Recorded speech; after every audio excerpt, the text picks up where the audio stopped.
رمضان المبارک تمام مہینوں کا سردار ہے۔ اس ماہ کے تمام ہی ایام فضیلت کے حامل اور بابرکت ہیں، تاہم اس کی آخری عشرے کی اہمیت اور عظمت بہت زیادہ ہے کہ یہ جہنم سے نجات کا اشرہ ہے۔ نبی کریم صلی اللہ علیہ وسلم تو یوں تو پورا ماہ رمضان عبادت میں گزارتے، مگر آخری 10 دنوں میں آپ صلی اللہ علیہ وسلم کی عبادت میں بہت زیادہ اضافہ ہو جاتا۔ حضرت عائشہ صدیقہ رضی اللہ عنہا نے فرمایا، جب رمضان کا آخری اشرہ شروع ہو جاتا ہے تو نبی کریم صلی اللہ علیہ وسلم اس کی راتوں کو زندہ رکھتے، یعنی شب میں بیدار رہتے اور گھر والوں کو بھی جگایا کرتے۔ یہی وہ اشرہ ہے جس میں ایک ایسی رات ہے جسے اللہ تعالیٰ نے 1000 مہینوں سے زیادہ افضل قرار دیا ہے۔ اس ماہ مقدس کی آخری رات بھی اس اشرے میں ہے، جس کی احادیث مبارکہ میں بہت فضیلت بیان کی گئی ہے۔ شب قدر کی تلاش آخری عشرے کی ایک فضیلت یہ بھی ہے کہ اس میں لیلۃ القدر ہے، جس کا ذکر اللہ تبارک و تعالیٰ نے قرآن کریم میں فرمایا ہے۔ قدر کا مطلب مرتبہ یا عظمت ہے، کیونکہ یہ رات باقی راتوں کے مقابلے میں شرف و مرتبے کے لحاظ سے بلند ہے، اس لیے اسے لیلۃ القدر کہا جاتا ہے۔ یہی وہ رات ہے جس میں اللہ تعالیٰ نے قرآن پاک نازل فرمایا۔ سورۃ الدخان میں ارشاد باری تعالیٰ ہے، ہم نے اس قرآن کو بابرکت رات میں نازل فرمایا ہے۔ حضرت عبداللہ بن عباس رضی اللہ تعالیٰ عنہ ایک دیگر کا قول ہے جس رات میں قرآن مجید نازل کیا گیا وہ لیلۃ القدر ہی ہے۔ یہ مبارکہ رات 1000 مہینوں سے افضل ہے۔ ارشاد باری تعالیٰ ہے، بے شک ہم نے اس قرآن کو شب قدر میں نازل کیا، اور تمہیں کیا معلوم کہ شب قدر کیا ہے؟ شب قدر 1000 مہینوں سے بھی بہتر ہے۔ اس میں فرشتے اور روح یعنی حضرت جبرائیل علیہ السلام اپنے پروردگار کی اجازت سے ہر کام کے لیے اترتے ہیں۔ وہ رات سراپا سلامتی ہے فجر کے طلوع ہونے تک۔ سورۃ القدر شب قدر کون سی رات ہے؟ اللہ تعالیٰ نے اپنی حکمت سے اسے مخفی رکھا ہے، تاہم احادیث سے معلوم ہوتا ہے کہ نبی اکرم صلی اللہ علیہ وسلم آخری عشرے کا اعتکاف خاص طور پر لیلۃ القدر کی تلاش اور اس کی برکات پانے کے لیے فرماتے تھے۔ حضرت عائشہ رضی اللہ تعالی عنہا کی روایت ہے کہ نبی کریم صلی اللہ علیہ وسلم آخری عشرے میں اعتکاف کیا کرتے اور فرماتے تھے کہ رمضان کی آخری 10 دنوں میں لیلۃ القدر کو تلاش کرو۔ اس سے ظاہر ہوا کہ یہ مبارک رات رمضان کے آخری عشرے میں ہے۔ حضرت عائشہ صدیقہ سے مروی ایک حدیث میں یہ الفاظ ہیں کہ شب قدر کو رمضان کے آخری عشرے کی طاق راتوں میں تلاش کرو۔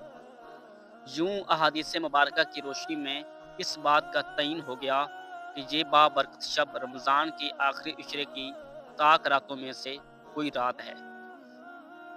بعض روایات میں 87ویں شب کو لیلۃ القدر کہا گیا ہے، تاہم سلف صالحین کا معمول تھا کہ وہ آخری عشرے کی تمام طاق راتیں یعنی 21، 30، 25، 27 و 29 میں عبادت کرتے ہوئے گزارتے تھے۔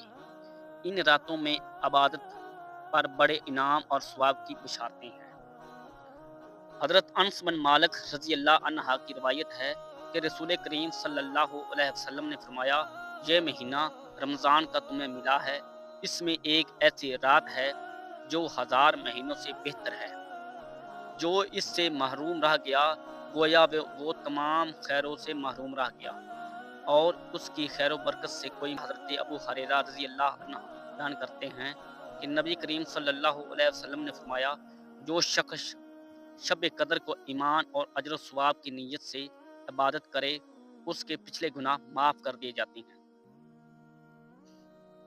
حضرت انس رضی اللہ تعالی عنہ سے روایت ہے کہ لیلۃ القدر میں حضرت جبرائیل علیہ السلام فرشتوں کے ایک گروہ کے ساتھ زمین پر آتے ہیں، اور جس کسی کو عبادت الہی میں مشغول دیکھتے ہیں اس کے لیے دعائے مغفرت کرتے ہیں۔ روایات ہے کہ جب رسول کریم صلی اللہ علیہ وسلم کو سابقہ امت کی عمروں سے آگاہ فرمایا گیا تو آپ صلی اللہ علیہ وسلم نے ان کے مقابلے میں اپنی امت کی عمر کو کم دیکھتے ہوئے خیال فرمایا کہ میری امت کے لوگ اتنی کم عمر میں سابقہ امتوں کے برابر عمل کیسے کر سکیں گے۔ اس پر آپ صلی اللہ علیہ وسلم کو لیلۃ القدر عطا فرمائی، جو 1000 مہینے سے افضل ہے۔ موطا امام مالک۔ حضرت ابن عباس سے روایت ہے کہ نبی پاک صلی اللہ علیہ وسلم کی بارگاہ مقدس میں بنی اسرائیل کے ایک ایسے شخص کا تذکرہ کیا گیا جس نے 1000 ماہ تک اللہ تعالیٰ کی راہ میں جہاد کیا، تو آپ صلی اللہ علیہ وسلم نے اس پر تعجب کا اظہار فرمایا اور اپنی امت کے لیے آرزو کرتے ہوئے دعا کی کہ اے میرے رب، میری امت کے لوگوں کی عمریں کم ہونے کی وجہ سے نیک اعمال بھی کم ہوں گے۔ اس بار اللہ تعالیٰ نے شب قدر عنایت فرمائی۔ احادیث مبارکہ میں اس رات کے لیے کوئی خاص عبادت مختص نہیں کی گئی، لہٰذا اس رات نوافل قرآن پاک کی تلاوت، ذکر و اذکار وغیرہ کیے جا سکتے ہیں۔ حضرت عائشہ رضی اللہ عنہا فرماتی ہیں کہ میں نے رسول کریم صلی اللہ علیہ وسلم سے پوچھا کہ اگر مجھے شب قدر کا علم ہو جائے تو میں کیا کروں؟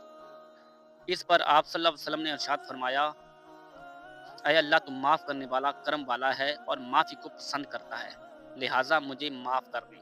عشرہ مغفرت کی آخری رات، ماہ رمضان کی آخری رات یعنی عید الفطر کی چاند رات ہمارے ہاں غل کپاڑے بے مقصد گھومنے پھرنے یا عید کی تیاریوں کے لیے مارکیٹس کے چکر لگانے کے لیے مختص ہے۔ حالانکہ اگر ہمیں اس کی اہمیت فضیلت سے آگاہی ہو تو اسے یوں فضول کاموں میں ضائع نہ کریں۔ احادیث مبارکہ میں اس رات کو لیلۃ الجائزہ انعام ملنے کی رات کہا گیا ہے۔ یہ رات دراصل مزدوری ملنے کی ہے۔ اللہ تعالیٰ کی طرف سے اس رات بندوں کو پورے رمضان کے مشقتوں اور قربانیوں کا صلہ ملتا ہے۔